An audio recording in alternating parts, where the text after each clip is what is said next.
ছাকনি নিচে ব্যথা করে, বুক ফিরে ব্যথা করে। ব্যথা কোথায় করে? অনেকদিন থেকে এই সাইড ব্যথা, এই ফিরে ব্যথা।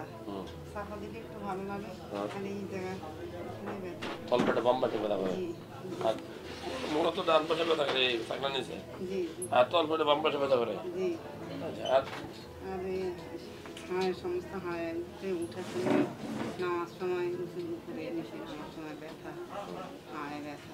আর পেশাব ঘন ঘন পানি এক গ্লাস খেলে 3টা যাইতে হয়। এই এক গ্লাস পানিতে 3 দিতে হয়? 3-4 গ্লাস। হ্যাঁ, না ডায়াবেটিস বলতে নাই। পানি এক গ্লাস খাইলে মানে বাইরে ঠান্ডা। ডায়াবেটিস নাই তো, কোনো সিগারেট ইনফেকশন আছে। এই এক গ্লাস পানি খেলে যদি মানুষের 3 বার বাথরুমে যেতে হয়, প্রস্রাব করে যেতে হয়, কষ্টের জীবন দিলে। পানি খেতে সমস্যা, পানি না খাইলেও তো আমার সমস্যা। গলা ডায়াবেটিস কিডনি গুলো ভালো আছে? ডায়াবেটিস তো নাই বলছে, আমি জানি না। কিডনি কেমন করে গিরাই গিরাই ফুলেনি? গিরাই গিরাই ফুলে? খুলে না, গিরে ব্যথা, সারা রাত ভাঙে, সারা রাত ভাঙে। করে তো আমাদের কথা। আবার অল্প জায়গা দিস আমি।